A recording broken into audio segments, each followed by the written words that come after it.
हमारे इस YouTube channel के सेगमेंट फास्ट न्यूज में आप तमाम का इस्तकबाल है। इस वीडियो में आप देख सकते हैं कमेंटों में बहुत ज्यादा खबरें। तो आइए शुरू करते हैं वीडियो को और देखते हैं आज की ताजा तरीन खबरें। नंबर प्लेट से छेड़छाड़ पर एक शख्स पर फौजदारी मुकदमा। चादरघाट पुलिस ने जाली और तब्दीलशुदा नंबर प्लेट के इस्तेमाल पर एक शख्स के खिलाफ फौजदारी मुकदमा दर्ज कर लिया। मलकपेट के रहने वाले सैयद अली उद्दीन ने अपनी स्कूटर के नंबर प्लेट में रद्दोबदल किया और असल रजिस्ट्रेशन नंबर के बजाय दूसरे नंबर का इस्तेमाल किया। ये मामला उस वक्त मंजराम पर आया जब TS11EZ2836 गाड़ी नंबर के असल मालिक फहीम अली ने सैयद अली उद्दीन के खिलाफ शिकायत दर्ज कराई और बताया कि नंबर रद्दोबदल करने से इनकी गाड़ी पर गैर कानूनी ट्रैफिक चालानात जारी हो रहे हैं। जांच के दौरान इंकशाफ हुआ है कि मुलजिम की गाड़ी का असल नंबर TS11EZ2936 है, जिसको इसने तब्दील कर दिया था और वो सबको गुमराह कर रहा था। इस जालसाजी के सबब मुतासरा शख्स के नाम पर 23 ट्रैफिक चालानात गलत तौर पर जारी किए जा चुके थे। मुतासरा शख्स की शिकायत पर चादरघाट पुलिस ने FIR दर्ज करते हुए मुलजिम को गिरफ्तार कर लिया। ट्रैफिक पुलिस ने भी बताया कि नंबर प्लेट की तब्दीली जालसाजी एक संगीन और काबिल सजा जुर्म है। शहरियों से अपील की गई है कि अगर इन्हें भी गाड़ियों के नंबर प्लेट के गलत होने का शुबा हो तो वो ई चालानात के व्हाट्सएप नंबर 8712661690 पर शिकायत कर सकते हैं। किसी भी जिले को खत्म करने या नया जिला बनाने का कोई मंसूबा हुकूमत के जेर गौर नहीं, चीफ मिनिस्टर रेवंत रेड्डी ने कहा। चीफ मिनिस्टर रेवंत रेड्डी ने वाज़ेह किया है कि किसी भी जिले को खत्म करने या नया जिला बनाने का कोई मंसूबा हुकूमत के जेर गौर नहीं है। भोपालपल्ली में बल्दी इंतखाबात के जलसे से खिताब करते हुए उन्होंने कहा कि भोपालपल्ली जिले को कांग्रेस पार्टी खत्म करने वाली है। इस तरह की जहरीली अफवाहें बाज़ अफराद फैला रहे हैं, जबकि वो इस जलसे आम से तेलंगाना के 4 करोड़ आवाम को यकीन दिलाते हैं कि अगर कभी अजला की असर रौ तकसीम पर कोई फैसला लिया गया तो आवाम को खुलेआम बताया जाएगा। असेंबली में बहस होगी और अपोजिशन की तजावीज़ लेने के बाद ही कोई कदम उठाया जाएगा। उन्होंने दो टोक अंदाज में कहा कि कितनी ही साजिशें और गलत फहमियां क्यों ना फैलाई जाएं, जयशंकर भोपालपल्ली जिला कहीं नहीं जाएगा। रेवंत रेड्डी ने कहा कि बल्दियाती इंतखाबात में केसीआर या मोदी की तस्वीरें देखकर वोट देने से आवाम धोखा खाएंगे और बाद में पछताएंगे। उन्होंने सवाल किया कि क्या मसाइल हल करने के लिए केसीआर आएंगे या फंड्स लाने के लिए मोदी दिल्ली से पहुंचेंगे। उन्होंने तंजिया अंदाज में कहा कि केसीआर और मोदी सिर्फ तस्वीरें दिखाकर वोट मांगने तक महदूद हैं। रेवंत रेड्डी ने बताया कि इनकी हुकूमत ने 2 वर्षों में बल्दियात को 17,442 करोड़ रुपए फराहम किए हैं। BRS ही दोबारा इख्तियार में आएगी, KTR ने कहा। BRS के कारगुजार सदर KT रामाराव ने कांग्रेस हुकूमत पर शदीद तनकीद करते हुए कहा कि रोजगार के नाम पर नौजवानों को धोखा दिया गया। जिले विकाराबाद के तांडोर में बल्दी इंतखाबात की मुहिम के दौरान इंदिरा चौक पर उन्होंने दावा किया कि तेलंगाना में अगली हुकूमत BRS की ही बनेगी। उन्होंने कहा कि कांग्रेस ने 6 जमानतों के नाम पर आवाम को बेवकूफ़ बनाया। वज़ीर आला रेवंत रेड्डी ने 100 दिनों में वादे पूरे करने की बातें की, लेकिन आज आवाम परेशान हैं। उन्होंने तनकीद की कि रेवंत राज में किसान यूरिया के लिए कतारों में चप्पलें रखने पर मजबूर हैं, जबकि BRS के दौर में कभी खाद की किल्लत नहीं हुई। जब किसान रईतु बंधु की रकम मांगते हैं तो हुकूमत नाजेबा ज़बान इस्तेमाल करती है। उन्होंने कहा कि कांग्रेस के दौर में बदकम्मा साड़ियाँ और KCR किट जैसी स्कीमें बंद कर दी गई। वजीफे पाराना साली 4,000 रुपये करने और खवातीन को 2500 रुपये देने का वादा भी पूरा नहीं हुआ। उन्होंने कहा कि पहली बार धोखा खाना सामने वाले की गलती हो सकती है, लेकिन दूसरी बार धोखा खाना खुद हमारी गलती होगी। उन्होंने आवाम से अपील की कि वो कांग्रेस के झूठे वादों में न आएँ। रकम के बदले फोन टैपिंग केस के शवाहिद मिटाने की कोशिश, धर्मपुरी अरविंद ने कहा। बीजेपी के रुकने पार्लियामेंट धर्मपुरी अरविंद ने इतवार को बल्दी इंतखाबात की मुहिम के दौरान तेलंगाना के वजीर आबपाशी उत्तम कुमार रेड्डी पर सनसनीखेज इल्जामात आयद किए। उन्होंने उत्तम कुमार रेड्डी को BRS का आदमी करार देते हुए कहा कि बल्दी इंतखाबात में बीजेपी को वोट देने से ही शहरों की तरक्की मुमकिन है। अरविंद ने दावा किया है कि बीजेपी वाहिद पार्टी है जो इन इंतखाबात में किसी भी जमात के साथ इत्तेहाद के बगैर मैदान में उतरी है। उन्होंने वाज़ेह किया है कि BRS के साथ इनका कभी कोई समझौता नहीं होगा। अरविंद ने कांग्रेस हुकूमत पर शदीद तनकीद करते हुए इल्जाम लगाया है कि चंद्रशेखर राव से रकम लेकर फोन टैपिंग केस के शवाहिद मिटाने की कोशिश की जा रही है। उन्होंने इल्जाम लगाया कि स्टेट फॉरेंसिक साइंस लेबोरेटरी में आग लगाने का वाकया एक सोची समझी साजिश है ताकि सबूतों को खत्म किया जा सके। अरविंद ने यह शुबा जाहिर किया है कि मिशन काकतिया और कालेश्वरम करप्शन मामलात में रकम के बदले ही के चंद्रशेखर राव के खानदान के अफराद को जेल नहीं भेजा जा रहा है। उन्होंने बरहमी का इजहार करते हुए कहा कि कांग्रेस को इख्तियार में आए काफ़ी वक्त गुजर चुका है, लेकिन इसने अभी तक अपने इंतखाबी वादों पर अमल दरामद नहीं किया। तेलंगाना में तकरीबन 70,000 सरकारी मुलाजिमतें पूरी की गई, मल्लू भट्टी विक्रमार्का ने कहा। नायब वज़ीर आला तेलंगाना मल्लू भट्टी विक्रमार्का ने राय दहिंदों पर जोर दिया कि वो बल्दी इंतखाबात में वोट डालने से पहले BRS के माजी के रिकॉर्ड पर सवाल करें कि वो ऐसी पार्टी की तायद क्यों करें जिसने मुबैना तौर पर 10 साल तक रियासत को लूटा और इसे बड़े कर्जों में धकेल दिया। जिले खम्भम के वायरा म्यूनसिपालिटी में एक बड़ी रैली के बाद जलसे-आम से खिताब करते हुए उन्होंने कहा कि गुज़िश्ता BRS हुकूमत अपनी 10 साल हुक्मरानी के दौरान गरीबों को एक घर या मकान की जगह फराहम करने में भी नाकाम रही। इसके उलट उन्होंने कहा कि कांग्रेस कांग्रेस हुकूमत ने गरीबों के वक़ार और खुददारी को यकीनी बनाने के लिए इंदिरा हाउसिंग स्कीम को दोबारा शुरू किया है। उन्होंने बताया कि हर घर पर 5 लाख रुपए खर्च किए जा रहे हैं और पहले मरहले में 22,500 करोड़ रुपए की लागत से 4.5 लाख मकानात तामीर किए जा रहे हैं। भट्टी विक्रमार्का ने कहा कि कांग्रेस के बरसर इख्तियार आते ही राशन कार्ड मंजूर किए गए और अब 1.02 करोड़ खानदान मुफ्त बारीक चावल हासिल कर रहे हैं। उन्होंने दीगर फलाही इक़दामात पर भी रोशनी डाली, जिनमें राजीव आरोग्यश्री स्कीम के तहत 10 लाख रुपए तक का मुफ्त तिब्बी इलाज, खवातीन के सेल्फ हेल्प ग्रुप्स को बिलासुद खर्चात, खवातीन के लिए आरटीसी बसों में मुफ्त सफर और गरीब घरों के लिए 200 यूनिट मुफ्त बिजली शामिल है। बेरोजगारी के मामले पर साबिक़ा हुकूमत को तनकीद का निशाना बनाते हुए उन्होंने कहा कि कांग्रेस इंतजामिया ने शफाफ तरीके से मुसाबक़ती एग्जाम्स मुनक्किद किए और 2 सालों में तकरीबन 70,000 सरकारी मुलाजिमतें पुर की। उन्होंने वाज़ेह किया है कि हुकूमत हर रुपये का हिसाब देगी और गरीबों की फलाह और बहबूद और खुददारी के लिए जो भी ज़रूरी हो खर्च करेगी। उन्होंने वोटरों से बल्दी इंतखाबात में कांग्रेस का साथ देने की अपील की। बल्दियात में तमाम अहल गरीबों को मकानात फराहम किए जाएंगे, वज़ीर श्रीनिवास रेड्डी ने कहा।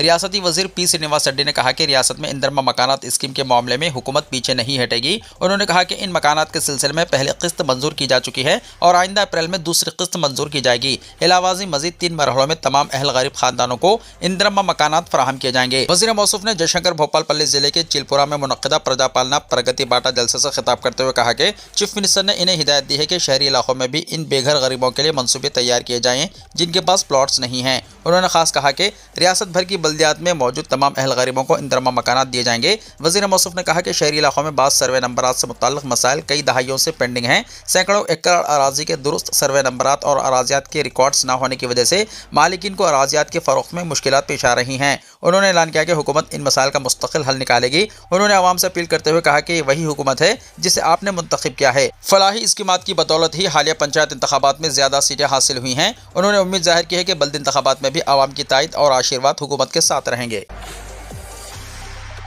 अखिलती पोस्ट मैट्रिक स्कॉलरशिप्स की तारीख बढ़ा दी गई। ज़िला अखिलती बहबूद ऑफिसर मोहम्मद अब्दुल नदीम खुद्दूसी ने एक बयान में कहा है कि ज़िले के तमाम अखिलती तलबा और कॉलेज इंतजामिया को मुतल्ला किया जाता है कि तालीमी साल 2025-26 के लिए पोस्ट मैट्रिक फ्रेश और रिन्यूअल स्कॉलरशिप्स के लिए वेबसाइट तेलंगाना epass.cgg.gov.in पर दरख्वास्त देने की आखिरी तारीख में तोसी करते हुए 31 मार्च मुख्तस की गई है। उन्होंने अखिलती तलबा से अपील करते हुए कहा कि इस मौके से इस्तेफादा करें। उन्होंने कॉलेज इंतजामिया को ई-पास रजिस्ट्रेशन पर खुसूसी पहल करने और दरख्वास्त के अमल को तेज़ी से मुकम्मल करने की भी अपील की।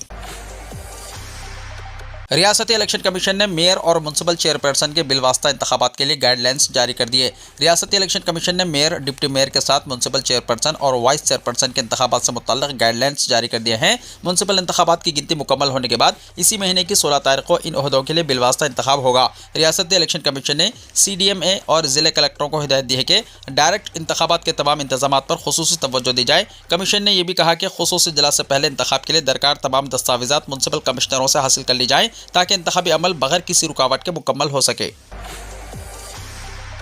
आंध्र प्रदेश के 10th क्लास के एग्जाम्स के शेड्यूल में तब्दीली। आंध्र प्रदेश में 10th क्लास के पब्लिक एग्जाम्स के शेड्यूल में मामूली तब्दीली की गई है। बोर्ड ऑफ सेकेंडरी एजुकेशन के ओहदेदारों के मुताबिक रियासत भर में 10th क्लास के पब्लिक एग्जाम्स 16 मार्च से शुरू होकर 21 अप्रैल तक मुनक्किद किए जाएंगे। ताहम रमज़ान के मुक़द्दस त्यौहार के पेश नज़र इम्तिहानी शेड्यूल में जुज़वी रद्दअमल किया गया। हुकाम ने बताया कि 20 मार्च को रमज़ान का त्यौहार यानी रमज़ान फेस्टिवल होने की वजह से इस दिन मुनक्किद होने वाला अंग्रेजी का एग्जाम एक दिन के लिए मौखर कर दिया गया है, जो अब 21 मार्च को मुनक्किद होगा। एग्जाम्स के शोबे के डायरेक्टर श्रीनिवास रेड्डी ने वजाहत करते हुए कहा कि इस तब्दीली के अलावा दीगर तमाम एग्जाम्स पहले से जारी करदा शेड्यूल के मुताबिक ही मुनक्किद होंगे और इनमें किसी किस्म की कोई तब्दीली नहीं की गई है। नज़रसानी शुदा शेड्यूल के मुताबिक 16 मार्च को फर्स्ट लैंग्वेज, 18 मार्च को सेकंड लैंग्वेज, 21 मार्च को अंग्रेजी, 23 मार्च को मैथ्स, 25 मार्च को फिजिकल साइंस, 27 मार्च को बायोलॉजी, 30 मार्च को सोशल स्टडीज़ और 21 अप्रैल को वोकेशनल कोर्सेज से मुताल्लिक़ एग्जाम्स मुनक्किद किए जाएंगे। बोर्ड ऑफ सेकेंडरी एजुकेशन के मुताबिक तमाम एग्जाम्स रोज़ाना सुबह 9:30 बजे से दोपहर 12:45 तक मुनक्किद होंगे।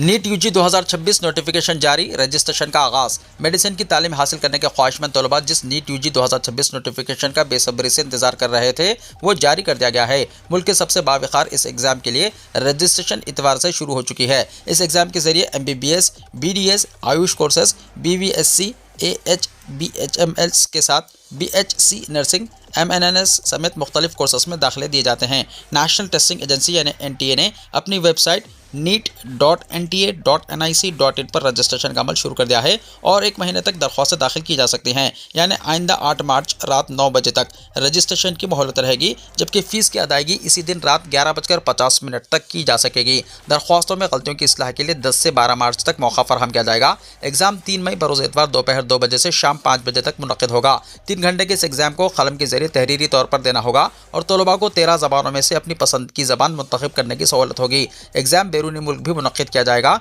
जबकि दरख्वास्त देने का पूरा अमल सिर्फ ऑनलाइन होगा। आंध्र प्रदेश में बर्ड फ्लू की दहशत, 24,000 मुर्गियां हलाक, किसानों में खौफ और हिरास। आंध्र प्रदेश में बर्ड फ्लू वायरस ने एक बार फिर खौफ और सनसनी पैदा कर दी है। अनन्नमया जिले के सद्दूम मंडल के 3 गांव पटवाडनेलपल्ले, काभम वारलपल्ले और अम्मागर्लपल्ले में मुर्गों के फॉर्म में गैर मामूली तादाद में मुर्गियां हलाक हो गई हैं, जिनकी तादाद तकरीबन 24,000 बताई गई है। हलाक होने वाली मुर्गियों के नमूने मशकूक होने के बाद मध्य प्रदेश के भोपाल में मौजूद high security animal disease diagnostic lab में भेजे गए, जहां बर्ड फ्लू की तस्दीक की गई। हुक्काम ने वाज़ेह किया है कि तमाम हलाक होने वाली मुर्गियां बर्ड फ्लू की वजह से ही जान की बाजी हार गई हैं। जिला कलेक्टर निशांत कुमार ने फौरी तौर पर मुतासरा इलाकों का दौरा किया और हिदायत दी कि वायरस के असरात को कम करने के लिए फौरी इक़दाम किए जाएं। उन्होंने इंतजामिया को हिदायत दी है कि मुतासरा फार्म के मालिकान को नुकसान की मुनासिब तलाफी फराहम की जाए, ताकि किसानों को माली नुकसान से बचाया जा सके। इस सिलसिले में मुख्तलिफ महकमों के एहलकारों ने मुश्तरका कार्रवाई की, जिनमें रेवेन्यू, पुलिस, पंचायत राज और सेहत के शोबे के मुलाजिमीन शामिल थे। मुतासरा इलाकों में अवामी आगाही के लिए खुसूसी मुहिम भी चलाई गई, ताकि लोग वायरस से मुताल्लिक़ एहतियाती तदाबीर इख्तियार करें और बीमारी के फैलाव को रोका जा सके। इसके साथ ही सूरत हाल की मुसलसल निगरानी के लिए एक खुसूसी कंट्रोल रूम कायम किया गया है, जो हर लम्हे मुतासरा फार्म और देहातों की हालत पर नजर रखेगा। हुक्काम ने आवाम से अपील की है कि वो मुर्गियों के किसी भी गैर मामूली मरने की सूरत में फौरी इत्तला दें और ज़ाती हिफाजती इक़दाम इख्तियार करें, ताकि वायरस के फैलाव को रोका जा सके। नेशनल हाईवे पर ट्रक से स्टंट्स, ड्राइवर गिरफ्तार। हरियाणा में कौमी शाहरा पर हाल ही में एक गैर मुतवक्को वाक़या पेश आया। अब तक आपने मोटरसाइकिलों, कारों या ऑटो को सड़क पर स्टंट्स करते देखा होगा, लेकिन आपको ये जानकर ताज्जुब होगा कि अब एक ट्रक ड्राइवर इस तरह की हरकतें करता हुआ पकड़ा गया। एक ट्रक ड्राइवर ने निहायत खतरनाक अंदाज में करतब दिखाए, जिससे सड़क पर चलने वाले दिगर अफराद खौफ और हिरास का शिकार हो गए। इस वाक़े की वीडियो सोशल मीडिया पर वायरल होने के बाद हुक्काम ने कार्रवाई की, ट्रक को जब्त कर लिया गया और ड्राइवर को गिरफ्तार कर लिया गया। ये वाक़या हरियाणा के ज़िले नूह में Delhi to Mumbai expressway पर इसी महीने की 3 तारीख को पेश आया। रिकॉर्ड गांव के करीब पहुंचने के दौरान ड्राइवर ने ट्रक को तेज रफ्तारी से चलाते हुए खतरनाक स्टंट्स किए, जिससे साथ सफर करने वाले अफराद में खौफ और हिरास फैल गया। इस मामले में गुरुग्राम पुलिस ने मुकदमा दर्ज करके राजस्थान से ताल्लुक रखने वाले ड्राइवर को गिरफ्तार कर लिया। RSS की 100 साला तकारीब, सलमान खान समेत कई फिल्मी शख्सियात की शिरकत से नई बहस। मुंबई में मुनक्किदा राष्ट्रीय स्वयं सेवक संघ यानी RSS के 100 साला जश्न में बॉलीवुड की नुमाया शख्सियात की शिरकत मुल्क भर में बहस का मौजू बन गई है। आमतौर पर सियासी और समाजी तकरीबात से दूर रहने वाली कई फिल्मी सितारों की इस प्रोग्राम में मौजूदगी की वीडियोस और तस्वीर सोशल मीडिया पर तेजी के साथ वायरल हो रही हैं। वर्ली की नेहरू सेंटर में 100 ईयर्स ऑफ संघ जर्नी न्यू हॉरराइज के उन्वान से 2 रोज़ा खुसूसी कॉन्फ्रेंस मुनक्किद हुई, जिसकी सदारत RSS सरबराह मोहन भागवत ने की। इस मौके पर संघ के नजरियात, मुल्क की तरक्की में इदारे के किरदार और मुस्तकबिल की सिमत पर तबादला ख्याल किया गया। तकरीब में बॉलीवुड के कई बड़े अदाकार, अदाकाराएं, हिदायतकार और प्रोड्यूसर्स शरीक हुए। सुपरस्टार सलमान खान, अक्षय कुमार, रणबीर कपूर, विकी कौशल और जैकी श्रॉफ के अलावा हेमा मालिनी, रवीना टंडन, शिल्पा शेट्टी, अनन्या पांडे, पूनम ढल्लू और रूपाली गंगोली जैसी अदाकाराएं भी मौजूद थीं। हिदायतकार और प्रोड्यूसर्स में करण जौहर, सुभाष घई, मधु भंडारकर, नीतीश तिवारी, ओम रावत और आनंद एल राय, जबकि गुलकार अदनान समी, मौसीकार प्रीतम और नगमा निगार परसोन जोशी ने भी शिरकत की। 2 रोज़ा तकरीबात के दौरान बाज़ शख्सियात ने हफ्ते और बाज़ ने इतवार को शिरकत करते हुए संघ क़यादत से मुख्तलिफ समाजी मौज़ूआत पर गुफ्तगू की। खुसूसन मोहन भागवत की तकरीर को बॉलीवुड शख्सियात ने गैर मामूली दिलचस्पी से सुना, जो इस तकरीब की नुमाया झलक रही। तज्ज़ियाकारों के मुताबिक पहली बार फिल्मी दुनिया की इतनी बड़ी तादाद कार RSS के 100 साला प्रोग्राम में एक ही स्टेज पर जमा होना एक अहम पेशरफ्त है। आमतौर पर तनाज़ा से दूर रहने वाले फिल्मी सितारों की जानिब से कौमी सकाफत और इक़दार से मुताल्लिक़ मुबाहिस में हिस्सा लेना सियासी और समाजी हलक़ों में मायनक़ीस इशारा समझा जा रहा है, जबकि खुसूसन सलमान खान और रणबीर कपूर की मौजूदगी सोशल मीडिया पर गर्म मौजू बनी हुई है। यह तकारीब मुंबई फिल्मी सनत और संघ के दरमियान ताल्लुकात को मज़ीद मजबूत बनाने की अलामत करार दी जा रही है। दिल्ली के 9 स्कूलों को बम से उड़ा देने की धमकी, स्कूलों में सिक्योरिटी सख्त, सिक्योरिटी एजेंसियां अलर्ट। दिल्ली में पीर की सुबह एक बार फिर स्कूलों को बम से उड़ा देने की धमकी मिलने से हलचल मच गई। दारुल हुकूमत के मुख्तलिफ इलाकों में वाक़ 9 स्कूलों को बम की धमकी आमेज कॉल मौसूल हुई, जिसके बाद दिल्ली पुलिस, फायर ब्रिगेड और बम डिस्पोजल स्क्वाड की टीमें फौरी तौर पर हरकत में आ गईं। पुलिस के मुताबिक ये तमाम धमकी आमेज कॉल्स सुबह तकरीबन 8:30 बजे से 9 बजे के दरमियान की गई। एक ही वक्त में कई कॉल्स आने की वजह से सिक्योरिटी एजेंसियां मुकम्मल तौर पर अलर्ट हो गई। इत्तला मिलते ही मुतल्लिका स्कूलों की तरफ सिक्योरिटी बढ़ा दी गई और एहतियाती तौर पर तलबा और अमले की हिफाजत के तमाम ज़रूरी इक़दाम किए गए। वज़ीर-ए-आज़म मोदी का मलेशिया दौरा, तारीख़ी सकाफ़ती रिश्तों से मजबूत मुआशी शराकतदारी तक का सफ़र रहा शानदार। वज़ीर-ए-आज़म नरेंद्र मोदी 2 रोज़ा सरकारी दौरे मलेशिया करने के बाद इतवार को वतन वापस लौट आए। इस दौरे के दौरान दोनों ममालिक के दरमियान इक़्तिसादी, सकाफ़ती और स्ट्रैटेजिक ताल्लुक़ात को नई तवानाई देने वाला करार दिया जा रहा है। वज़ीर-ए-आज़म ने कहा कि यह दौरा हिंदुस्तान और मलेशिया के बाहमी तावन को मज़ीद गहराई और रफ्तार फराहम करेगा। दौरा मुकम्मल होने के बाद वज़ीर-ए-आज़म मोदी ने मलेशिया की जानिब से मिलने वाली गर्मजोशी और मोहब्बत पर इज़हार तशक्कुर करते हुए सोशल मीडिया प्लेटफॉर्म एक्स पर चंद यादगार लम्हात शेयर किए। इन झलकियों में मलेशिया की रंगारंग सखावत, शानदार इस्तकबाल और वहाँ मुकीम भारतीय नजात बरादरी के साथ जज्बाती रब्त को नुमाया तौर पर दिखाया गया। पोस्टमैन के देरीना मसाइल को हल करने पर जोर, अदम तवज्जो पर हड़ताल का इंतबाह। डाक खाना अब तक किसी भी डाक खाने को खत वगैरह पहुंचाते थे, जिसमें खतूत, लिफाफे और दिगर पार्सल बराह रास्त इस पोस्ट ऑफिस में आएंगे। वहां का डाकिया इन्हें छांटकर मुतल्लका पतों पर पहुंचा देते। गुज़िश्ता सितंबर में महकमे डाक ने नया निज़ाम लाया था। हर पोस्ट ऑफिस में डिलीवरी सेंटर के बजाय इस इलाके में 7 से 8 डाक खानों के लिए डिलीवरी सेंटर कायम किए। डाकिया को अपने दायरे इख्तियार में वहां आना चाहिए। अपने दायरे इख्तियार में खतूत और पार्सल को छांटना, ले जाना और पहुँचाना चाहिए। इस काम को अंजाम देने के लिए इन्हें कम अज़ कम 10 किलोमीटर का सफ़र करना चाहिए। इसके साथ ही महकमा डाक ने साइकिलों को तर्क करने और मोटर गाड़ियों के इस्तेमाल के अहकाम जारी किए हैं, जिसके लिए इन्हें इलेक्ट्रिक बाइक फराहम की जाएगी। फिलहाल ये मरकजी तरसील का निज़ाम शहरों और बड़े कस्बों के साथ शुरू किया गया। पोस्टल रिक्रूटमेंट रूल्स में ये शर्त थी कि पोस्टमैन के पास साइकिल होनी चाहिए। अब ये शामिल किया गया है कि इनके पास 2 पहियों की लाइसेंस होनी चाहिए। नतीजतन हैदराबाद और वरंगल में साइकिल पर सवार पोस्टमैन अब नजर नहीं आएंगे। महकमे की जानिब से पेट्रोल की कीमत भी अदा नहीं की जा रही है, जिससे इन पर ज़ायद माली बोझ बन रहा है। नए डिलीवरी सिस्टम में मुतल्लका पते पर पहुंचने के बाद पार्सल पर मौजूद कोड को अपग्रेड के जरिए स्कैन करना होगा।